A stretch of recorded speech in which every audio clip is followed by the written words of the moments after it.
important function of municipal government, and also how it's going to grow as it goes forward. Growth is a constant. There's growth pressure all the time, and especially in a community like Exeter, which is a really highly desirable place to live, raise a family. All ages of folks want to live in a community like Exeter, so the growth pressure here is strong. And so I'll read a little bit of this, and folks can't quite see this far, but the aspirations of the master plan relative to growth were pretty straightforward. We want to grow where it makes the most sense. And what that means is growing in places that are already developed, finding opportunities in our downtown area, Portsmouth Avenue, Epping Road, these sorts of areas that already have existing development patterns, different types of patterns, but whether it's commercial or whether it's service or whether it's residential or a mix of the above, trying to push growth into those areas so we can preserve and take the pressure off outlying areas that may have more sensitive resources and also cost the community more to serve. The further out you go, the further you push those roads, the further you push those services, the more it costs your community to provide those services. So the more you can concentrate, the more efficient all of that works. The community wants to grow in a way that already builds on what's excellent here. There's a lot that's excellent in Exeter. Like I said, it's a very desirable place to live. But the different neighborhoods, the different places, whether it's Main Street, Water Street, whether it's the surrounding neighborhoods and Lincoln Street and those areas, all these different characters, these different pockets, these different streets really create a series of interconnected spaces that are really special. Historic buildings, historic street patterns. There's really a lot to build on here. And that context is really going to be important. We want to capture that as we go forward and grow in these areas. We want to grow in a way that meets the needs of the current population and think ahead. People who are going to come here, people who are going to be born here, and people who are going to want to make a life here 10, 20, 30 years down the road. How do we meet those needs? Part of that is thinking about where they're going to live and the diversity of housing choices. Most of you probably have read in the news how expensive housing is, whether you're in Arizona, Washington State, Florida, Hawaii, Maine, Ohio, New Hampshire. It doesn't matter where you are, the price of housing is skyrocketing. And it's becoming very difficult for communities all over the place, including Exeter, even with the diversity of housing that you have now, to provide for that demand and to capture opportunities for seniors to downsize, for new families to buy homes, for single folks who want to work here to find a place to live. All of those different people have to have an opportunity in order for this community to continue to thrive and sort of have the diversity of ages and mixes and jobs that really make this a vibrant place. And we want to give residents opportunities to goods and services, so maybe people can walk out their front door and get what they need within a few hundred feet from their house. Get to a corner store, get to some entertainment, go to a restaurant, whatever that may be. Maybe you can't get everything, but the more trips that you can capture walking on your front door or biking from your front yard, that really helps people in their quality of life and provides greater access for a more diverse residential cohort. So how do we get this type of growth that we're talking about here? Well, this is oversimplifying a bit, but there's really kind of three things at play here. There's the market, and we just talked about that this is a very desirable place to live, and we have the exterior force of a nationwide housing demand and other demand for different types of commercial use. So Exeter is going to feel that because of the desirability that you have here. You need infrastructure. Exeter has some infrastructure in place, streets, wastewater, water supply, all of those things. So that supports growth in those particular areas. And then the way it's regulated. So that's what we're going to talk about mostly tonight, is this regulation piece. And zoning is your primary tool. It's not the only tool, but it's your primary tool to do that in the community. So before we get into it, I want to talk about some phrases that I'm going to use as I go through here and just make sure we all understand what I'm saying, because zoning can start to speak legal speak or jargon, and we want to make sure that we're all on the same page here. So one of the phrases I'm going to use is no substantive change. What does that mean? What are we proposing when I say, well, this section here has no substantive change? Well, it doesn't mean that it didn't change at all, but there were just clerical adjustments. Maybe the section got moved from one place of the ordinance to the other, and we just changed the numbering on it.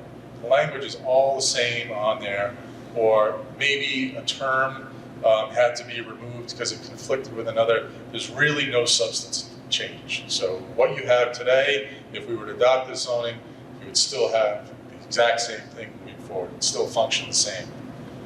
Housekeeping. So we did propose some changes that we're going to talk about tonight. And what happens in a legal document like zoning, and one of the reasons why consultants get hired to help with this sort of thing, is we may make a change in section 9 of an ordinance, but section 4, 5, and 7 all reference what we just took care of there, what we just changed. So we have to go back, and we have to do housekeeping and make sure all the references are correct. We have to make sure that the language is consistent. Those other sections may function exactly the same, but a few of the words have to be changed in order for that to function correctly again. So cross-references, new terms, new definitions. So for example, in the ordinance today, what we all know as a mobile home is called a manufactured home. That's the term that's used in the ordinance today. And that was fairly accurate. That's what people used to think 15, 20 years ago when you said manufactured home. They thought of a mobile home. But now manufactured homes mean a whole array of things. So we went back to the term mobile home. Simple change to clarify what we're talking about, but 4 or 5 different sections of the ordinance have that term in it.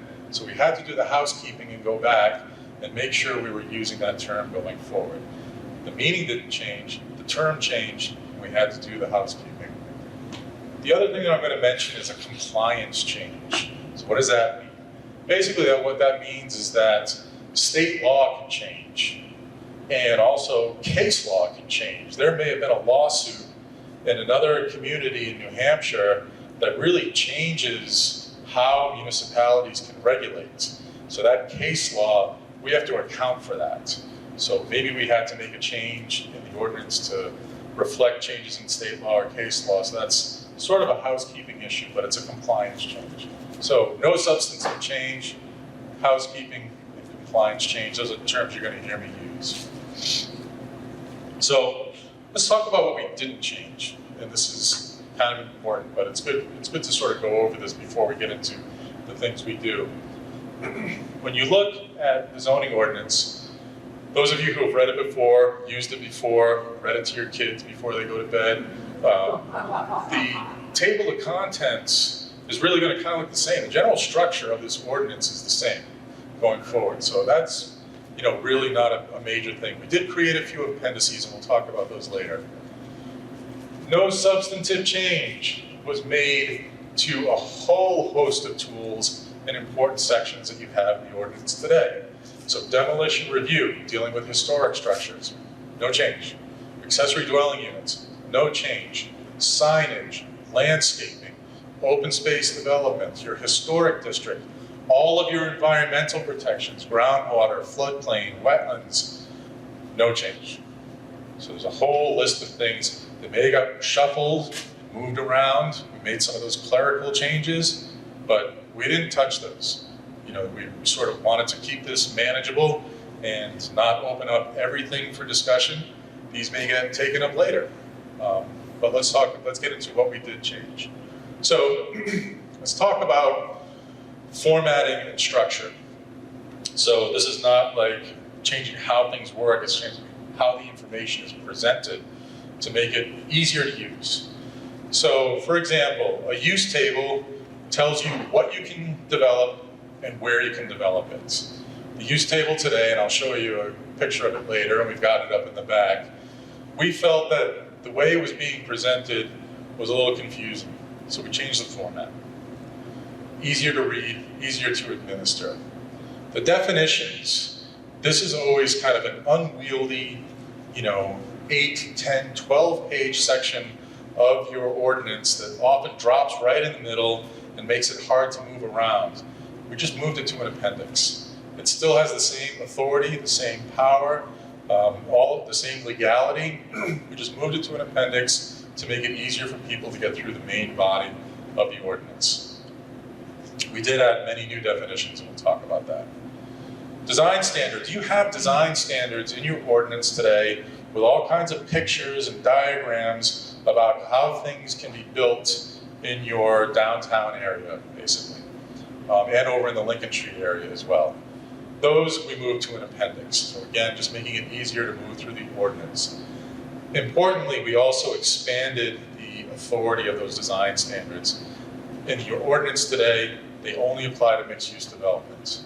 We also applied them now to multifamily structures. So if someone's going to build like a small apartment building, these design standards would apply.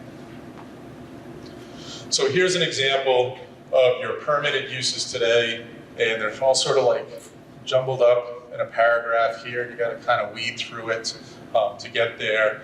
And this is what it looks like now, a snapshot of it. So it's pushed out. It might look like there are a lot more uses. There are more because we did get more specific. We got more granular with this to be more clear. But this makes it a little bit easier to take a look at the different districts here, the different uses, and whether it's permitted, like a community garden is permitted in the residential transition, you get to move forward with that. A compliance change, this growth management ordinance, which is in your zoning ordinance today, we deleted it. It's not something that you use. It conflicts with state law. It is very difficult to enforce and interpret. It doesn't really function, do anything for the community today. We deleted it. It's a compliance change. You're losing nothing. Now, getting into some of what we did change, substantive changes. The zoning map. This is something that we spent a lot of time looking at, a lot of time on the ground, driving the community, walking the community, looking at how things are developed, and thinking about how things might develop in the future. Today, you have 18 zoning districts in your ordinance. That is, for someone who does this professionally, that is greater than average. So we went through this and we thought, and we've talked with staff and people who use the ordinance, it's a little overcomplicated the way you have now. There's too many layers, too many districts trying to do things that are functionally the same and would be easy to, excuse me, to blend some of those together. Sometimes the zoning we noticed that's on the ground today doesn't match the vision. So the zoning that you have for the downtown, which is probably your most iconic area of the community, is a commercial district. It doesn't really match sort of the mixed-use, historic, walkable feel that you're trying to achieve. Sometimes the zoning doesn't match a desirable thing that's on the ground today, so the reverse. So for the downtown, the zoning doesn't match the future vision or the existing vision. And then in other areas, you have a use that you really like, whether it's a store or a commercial operation, and it's zoned residential. Everybody who lives in town enjoys the use. It's a proper business that provides great service to the community, but it's zoned residential. So in those instances, we try to capture those and correct that situation. So the proposed zoning goes from 18 to 9 zoning districts. It is simpler to read, simpler to administer, more forward-looking for some areas, like Portsmouth Avenue, for example, and it fixes those mix matches that I talked about. We will look at these in detail. I'm not going to go through it in this. When we get to our open house portion, we've got the maps, we've got computers and monitors set up. We can really dig into this, and you can look at what these different districts mean, and we'll help you think that through. Nonconformity, right? Here we go with the legal jargon. This is really an important issue for a community like Exeter. Communities that were built long before zoning ever existed have tons of nonconformity. They have funny shaped lots, they have big lots next to small lots, they have buildings that are scrunched right up against the lot line, they have buildings that are way far against the lot line, they have buildings that are too tall, maybe a little short. You know, that's part of what makes Exeter great. That's part of, like, when you walk through these neighborhoods, these tightly packed neighborhoods, and all that variation that you feel and that you see with the different buildings and the situations on the different lots, that's a fantastic thing. And what happens when zoning came along in all of these historic communities, whether it's like something like super built out, or like larger like Portsmouth or Exeter, which is mid-size, zoning tried to impose a uniform district on areas where there's very little uniformity. And that's where nonconformity results. You try to do one size fits all in an area where there is no one size or very little one size, and you get all of these lots where, let's say the zoning says the minimum lot size is 20,000 square feet. You have to have a 20,000 square foot lot. Well, in this particular neighborhood, you've got a 30, you've got an 18, you've got a 12, you've got a 21, and some of these are non-conforming. And what happens is that person wants to put an addition on their house, a small addition on the house, or a little ramp or something like that, or a deck off the back. They have to go to the zoning board because they don't meet the minimum lot size, the setbacks are about, it's for such a little thing that nobody's gonna notice. It's really a heavy lift, and it costs them money and it costs them time, and you know how hard it is to get a contractor. So what we tried to do, and I think what we have done, is get into this issue with a little bit more surgical precision. And without trying to get too deep into this, when you see nonconformity on the books today in Exeter and all across New Hampshire and Massachusetts and Rhode Island, they deal with two things. They deal with a nonconforming use. So maybe there's a corner store where it's zoned residential, or they deal with a non-conforming dimension. The lot's too small, the setback's not right, and that's it. So, but there are so many ways you can be non-conforming. Maybe you don't have enough parking. Maybe the lighting isn't right. Maybe the landscaping isn't right. Maybe the height's off. There's so many different ways that you can be non-conforming. So what we put together was a pathway to deal with all of those issues. There really isn't that language today, and it puts the Zoning Board of Adjustment and the Planning Board in a tough spot to try to rectify what should be a simple decision. So we built in flexibility. We tried to really reduce the number of variances for things that really don't, they shouldn't require this much of a headache to move forward with. You know, making accommodations for folks with disabilities. This is not something that this is a given. You should be able to put a ramp on your house, even if it's, goes over the setback and all those things. It should not be something that, is a big deal.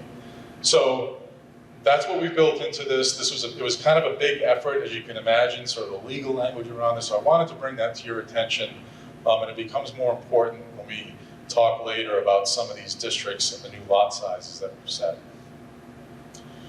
Multifamily dwellings and townhouses. So Exeter's zoning ordinance today does not do a great job of addressing multifamily dwellings and townhouses. There are multifamily dwellings and townhouses all over this town. When we drove around, we looked, they're all here. A lot of them, some of them may be predated zoning, maybe some of them were built with variances. We're not sure. We didn't go through all the records. But this is a use that is very, I was going to say very at home. That'd be a terrible pun, but it's very at home in Exeter because they are here already, and done correctly, they fit right into the neighborhood fabric. So what we've built into this proposal is something that we call small-scale family dwellings and townhouses. Townhouses are houses in a row. You have 2 or 3 together, 4. And small-scale multifamily dwellings. And what that means is that this is a structure that looks like a big single-family home, but it may have 3 units of housing in it. It may have 4 units of housing in it. Today in Exeter, on the books, you can convert an old big house into a 3-4 family home under the right conditions. And what this allows you to do is to build a new one. It puts a cap on the small scale family size so it can fit into the neighborhood. It's not going to be overbearing. And the dimensions are intended to make these appear as larger homes, basically from the outside. So the language that you have in there draws a line between what we call the small scale, which looks like an existing single family home, and then a standard multifamily dwelling, which you also have in the community, which kind of looks like a small apartment building. And so those are allowed also, but in different places under different circumstances. Again, the standard multifamily, as I mentioned before, are now subject to the design standards because you want to make sure that you get a high quality product. Another thing that we addressed are solar energy systems. And this is sort of Exeter taking its first step into this. Wind energy is already dealt with in the ordinance today. And we sort of had Exeter kind of take a baby step forward in thinking about solar energy, solar arrays going forward. And basically what we set up was 3 types. We have rooftop solar, so what you would put on your house. And that's allowed and that's governed by the building code, and that's not going to require any kind of major permitting hurdles. If you own a residential house and your roof's facing the right way, and you can put a well-functioning solar panels on your house, go get it. It may have to, I mean, if there are historic implications, you would have to deal with that, but you know, the ordinance is not going to sort of get in the way of that type of thing or regulate that. If you want to install something that covers over 1,000 square foot footprint on the ground, a ground-mounted array, then that's going to require site plan review. Those are not allowed in your front yard. They're only allowed in certain districts. So that has a set of requirements to go with that. Anything over 8,000 square feet is going to be allowed only in certain commercial districts, and that has a whole set of design standards to go with that as well, buffering requirements, that sort of thing. So some questions that we've had or anticipate relative to this project I want to go through, and this may capture some of your questions that you came here with tonight. So we covered a lot of ground in this proposal, and as you go through it, you might say to yourself, well, I don't like this particular thing right here, this particular piece of it. And the question is, if I don't support a piece of this, do we throw the whole thing out? And the answer is no. So some of this can be adjusted, some of this can be pulled out. If there are aspects that the community does not support, that the community does not want, we can make those adjustments. It doesn't mean that all the work we've done gets thrown away. If the proposals are adopted, are we done with the ordinance for a while? Are we good? Are we not going to hear about this next year? And the answer is, well, maybe not, because you may remember earlier in this, I listed a whole bunch of sections that we did not tackle. And zoning is really, you know, I always liken zoning to like maintaining an old house. The work never ends. You constantly have to update, you constantly have to do things big and small to make sure that your zoning is in line with the community goals, in line with case law, in line with statute, in line with best practices, the needs of your community. So you may, for example, find a year from now that planning staff and the planning board have come forward with a new signage ordinance. We're gonna clean up our sign ordinance. That may happen. So this is not the last you've heard of zoning. There'll be certainly more to come. If there are so many sections, as I've claimed, that have no substantive change, why are we adopting a whole new ordinance? So if this goes to town meeting, if this goes before the community, what you're going to be asked to do is take your old ordinance, throw it away, and put the new ordinance in place. For those of you who have voted on zoning before, you're used to seeing red line track changes and underlines, and we're replacing this and changing that. This article would be out with the old, in with the new. But why are we doing that if there's no substantive change? It gets back to this idea that I talked about, all the numbering changes. We change the names of the zoning districts. If you do that, you touch about every section of the zoning. So redlining this thing and presenting that to the community is kind of a nightmare. You don't want to be tracking every single place that used to say R5 and now it says RT, right? Those little things. So that is really, like, it's for everybody's sanity that we would say, we're going to move the old over and we're going to bring in the new, even where there are so many places where you haven't made substantive changes, because we had to do all that housekeeping. What are the next steps? So moving forward, the planning board, as some of you probably know, or many of you might know, has to hold official hearings. This is a meeting tonight. There's no vote. This is discussion. This is to hear from folks and to sort of talk this through. The planning board has to hold 2 official hearings where this comes before, and there'll be additional time to discuss. So maybe you'll leave tonight and you'll say, wait a minute, I didn't think about this, and I want to talk about that.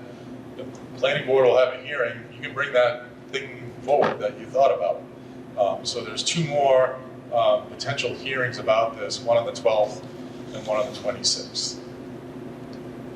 So again, those were just the highlights of what we're doing. We have an open house in the back with a lot of boards, some of the information going into greater detail than what I did up here. We have a place where if you came here and all I want to know about is my property, what's happening on my property, we can zoom into that on the computer screen. We can click on it. It'll tell you what you're zoned today. It'll tell you what the proposed zoning is. And then you can go over to the poster and sort of read what that means for you going forward. Did anything change? Maybe not. So, or maybe we can talk you through that. So that's what we have, but we do have a fairly manageable group. So if anybody has any sort of, not about your individual property per se, but sort of broader questions about how we got here and what we're trying to achieve and what we've done, let me know. Yes? I have a couple questions.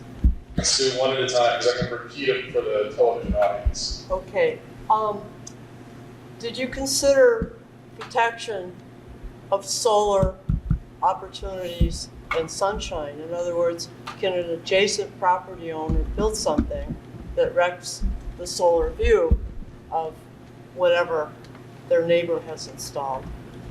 The question was, did we consider solar access? So potentially what might happen, the question being, that could this happen where somebody lives in a residential structure and then adjacent to them, somebody builds a 4-story building and now I don't get the sunshine that I needed to have a solar array on my home.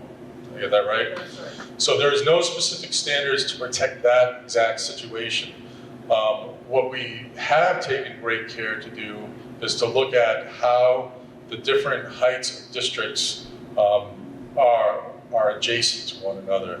The vast majority, and I would have to look at this, and I'd be happy to look at this with you when we go in the back, the majority of districts are separated by a street. So there's not going to be, if there's a taller building on one side of the street, you're going to have 100 feet before you get to the next home over here. So I don't think that is going to be a major consideration, but there is no specific language for that particular standard in the ordinance as it's written either today or proposed. What was your next question? It has to do with night sky. Did you address lighting, which would include lighting attached to structures, street lamps, highway lamps, internally lit signs, and so on? Did you look at light pollution at all? So the question was relative to something folks may have heard about, sort of like dark sky or night sky viewing. The idea that if a lot of light is going up into the air, into the sky at night, you lose you lose your ability to look at the stars. You lose that impact. I would add to that, into neighbors' bedrooms. Sure, and then there's trespass, right? We call that light trespass. So, and another situation is a car can come into a parking lot and just come right into your TV room, right? So those types of things can happen. Exeter has lighting standards on the books today, and trespass and directionality are in there. If I remember correctly, I'm almost sure of that. We did not make changes to that, so that's why I'm not 100% sure, but I do remember that is part of it. So we did not make changes to that particular section, no substantive change to that section. We did not look at signage either, so there's another source of light. We did not look at that as part of this, but I believe would also be subject to the existing provisions that they have today for lighting. Thank you. Sure. Any other questions? Yes, sir. On your uses that you had up there. You had farms, and a lot of zones looked like there was X's in it. And I know the state law allows for some agricultural uses in all zones in the state. And I was just curious where you're outlawing agriculture. The question was relative to farms, and where are we prohibiting farms? And is that consistent with state law, which provides some level of uses? So right now, neighborhood preservation outlying area, this looks like farms are permitted. Residential transition by special exception. The mobile homes, neighborhood commercial, the commercial areas, basically the really densely packed commercial areas is where this shows as not having a farm use on it. We can take a look at what I will look at is how the ordinance has defined a farm, and then compare that with how the state's protections are and make sure we're in the right spot. So thank you for that. Any other questions? Yes? In the combining and shrinking numbers of types of districts, can you talk a little bit about the difference between commercial, industrial, you've got neighborhood commercial? I mean, there's a lot of, it seems like massaging, and I want to understand what the difference is before I look at, I mean, I've already looked at those a little bit, and. Yeah, so the question was, you combine a lot of districts, and so how exactly is that functioning, and specifically the commercial use was what our attendee brought up. And so one of the most obvious examples when you walk back there is on Epping Road. In today's zoning, you'll see a powder blue, a red, and a purple. That's corporate park, commercial, and industrial, so right next to each other. And we've made that one district.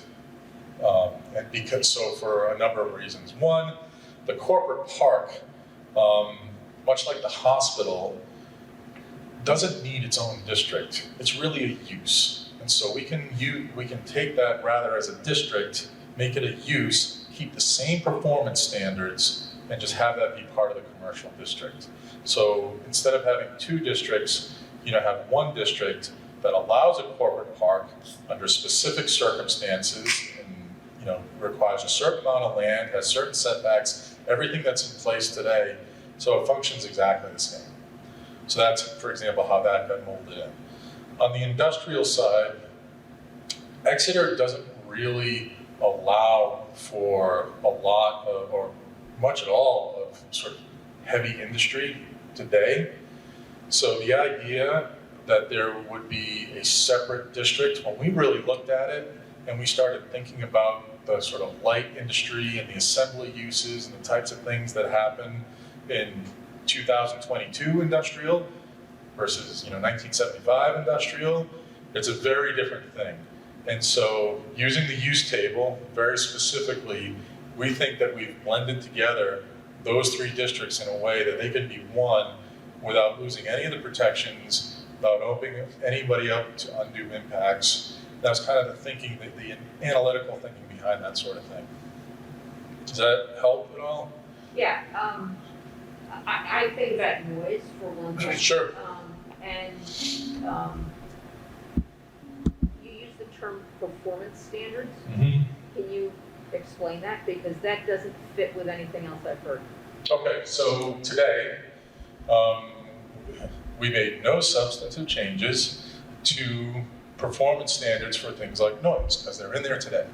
So Exeter has provisions for noise, for glare, for, I think, smoke, like all these sort of like nuisance, yucky impacts that can come from heavier duty commercial or industrial uses. Those are hazardous waste. Those are in the ordinance today.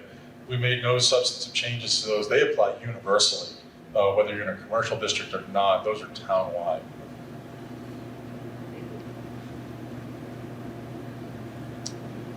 Can you Yes. explain knowing really new to this, Sure. so can you explain the zone? Yeah. What does it all mean? What does it all mean? So the question is, what is zoning? What does this all mean? Like, what are we actually doing here? So, it's a dangerous question because I could spend 2 hours doing this and I would love every minute of it. So, zoning is a way to regulate the use of land, how we can use it. And zoning was basically created in the 1920s, thereabout, and has evolved since then. And as you might think, it was first created because you had people in high-rise apartments right next to an industrial facility that was sort of belching smoke all over the place, and people were just living in conditions that were not healthy. And so it was really a public health, safety kind of thing at first. And then over time, especially when the automobile really came into vogue, and so this is like around World War II, all the neighborhoods spread out and you get really the takeover of the single-family residential zone, which is predominantly what these communities are now. So people can now drive their cars into the suburbs, into these beautiful areas, and have their single-family home. And there were residential zones, and there were commercial zones, and there were industrial zones to sort of separate these uses. This is where we want this is going to work well over here. This is where we want the residential stuff, the apartments. And so zoning was a way to organize how folks use their land. And it's gone through a lot of evolution. This idea of separating uses really got out of hand for a while. And so you really had a situation where communities were just saying, only industry, only commercial, only strip mall, only single family, and very hard lines on the map. And then all of a sudden, what we realized is that places like downtown Exeter and Lincoln Street and all these places that have a mix of uses were illegal. You couldn't build them anymore, and people loved them. And so zoning went through this phase of like, you have to sort of wake up and say, whoa, what have we done here? We have to go back, and we have to be a little bit more intentional and a little bit more sophisticated with our zoning so we can actually create a lot of the great stuff. We were worried about the bad stuff, and we kind of overdid it. We lost sight of the fact that there was a lot of great stuff being built without zoning, and so now we put zoning in place. We kind of went along and did that, so we have to backpedal a little bit and make changes like some of the ones I talked about here tonight to preserve these great neighborhoods, because what you saw across the United States was beautiful historic main streets getting torn down and turned into contemporary strip malls and those sorts of things. Part of the reason, there was the market and the infrastructure, but part of the reason was that the regulations made it illegal for those uses to continue in a way that wasn't a gigantic headache. And so they just got torn down and we lost those. Exeter's Main Street survived that. It's great. So, zoning is a way to organize land. I talked about the master plan before that. The master plan is kind of the foundation, sort of vision. So if you read that document, it's a vision for what Exeter loves today and wants to be in the future. And the zoning is supposed to articulate that in a way that's legal and binding and ensures that as we go forward, we retain what we like, and if we're going to make changes, if we're going to accept this growth, which we kind of have to in a way, where are we going to do it? What does it look like? How can it be acceptable, and not just acceptable, how can it be great for Exeter going forward? So does that answer your question? Yeah.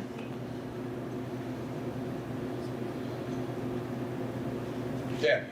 Just raised how the zoning ordinance springs from the master plan ideally. Can you talk in a little more detail about how vigorous the public input was on the master plan, 2016 to 2018?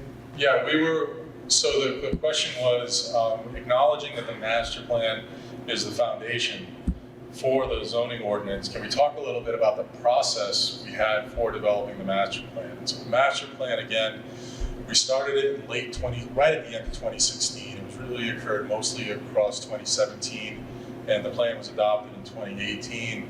And across 2017, the planning board, town staff, our consultant team, and other folks, just worked like heck to get the word out. We had a forum here that was over 200 people. We didn't have enough facilitators. We had residents facilitating their own tables. It was fantastic. We had surveys. We had special events. We had numerous meetings, public meetings at the planning board. We met with every department in the community, a lot of the groups in the community who have interest in housing and natural resources. So we spent an enormous amount of time trying to hear what people felt was important, what was special in the community. So, oops. I've lost it.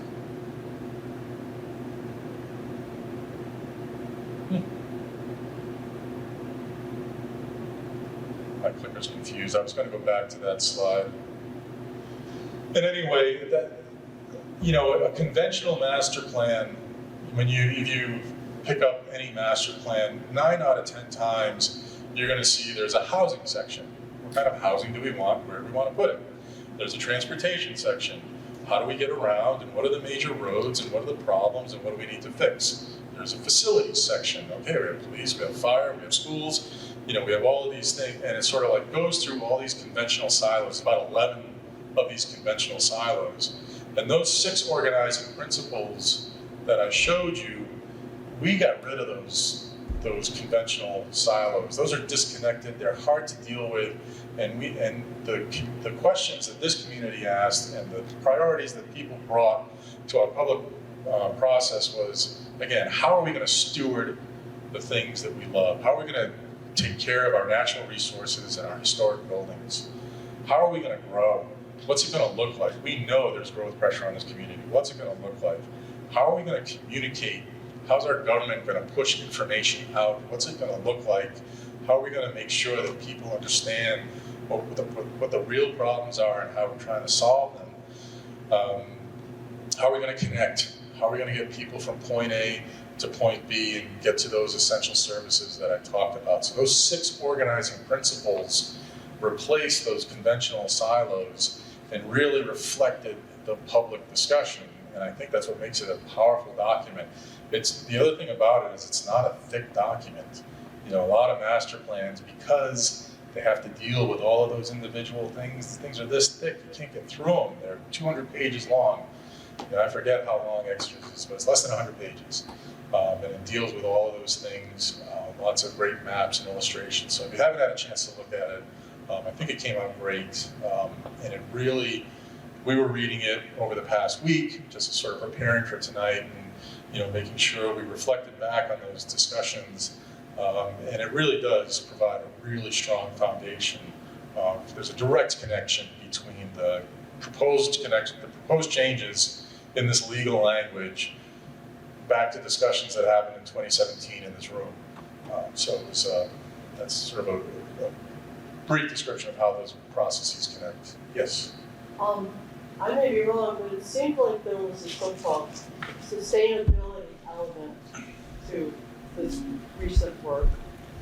And if so, I'm looking at the map, or I looked at the map, there's a lot of yellow, and I presume a lot of it's ag or it's something by default that's kind of indeterminate.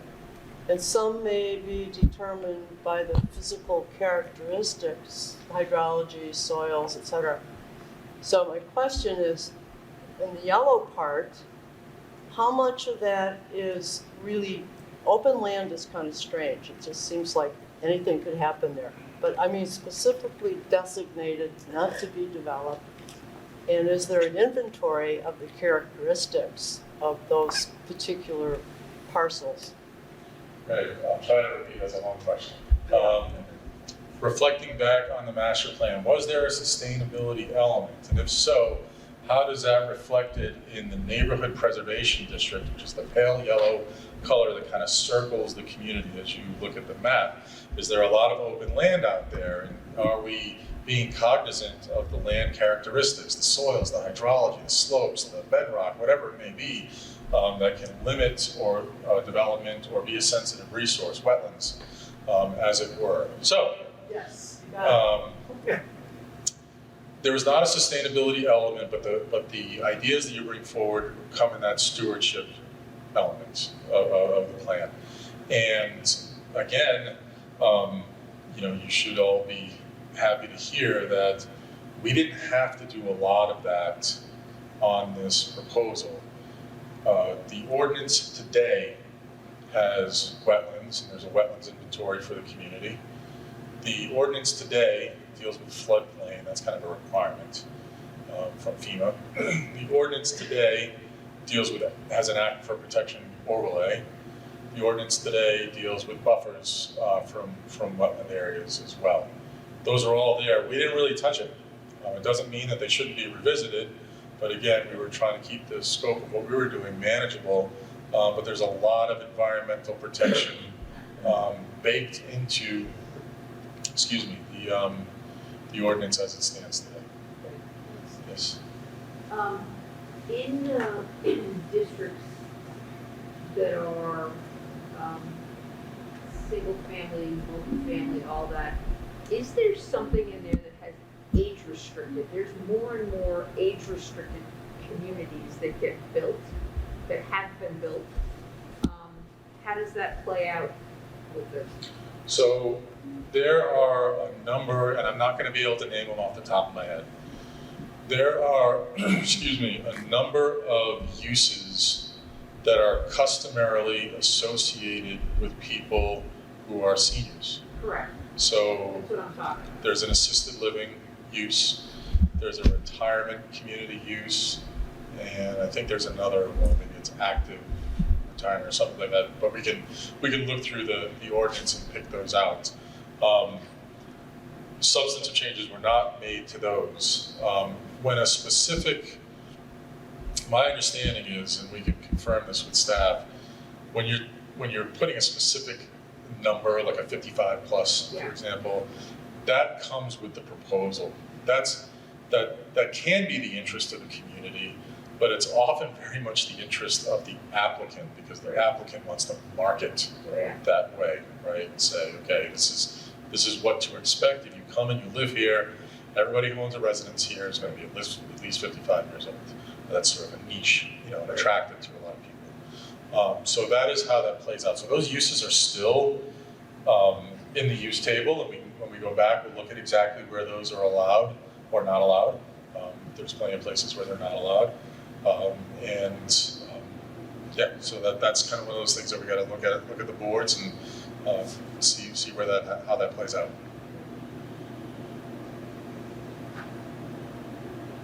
So if there are no other questions, there's lots of pizza, some drinks. Bathrooms are out to the right. Anybody who needs to take a break. Jeff and Dave and myself, we're going to be in the back here. We'll try to, just grab us. I got a question. What does this mean? If you want to look at your property on the computer, we'll zoom in for you and we'll take a look at that, show you what you're zoned today, what the proposed zoning is. And once you know the proposed zoning, we'll go over to the board and we'll sort of walk through it and see what's changed and what hasn't. All right, thanks everybody.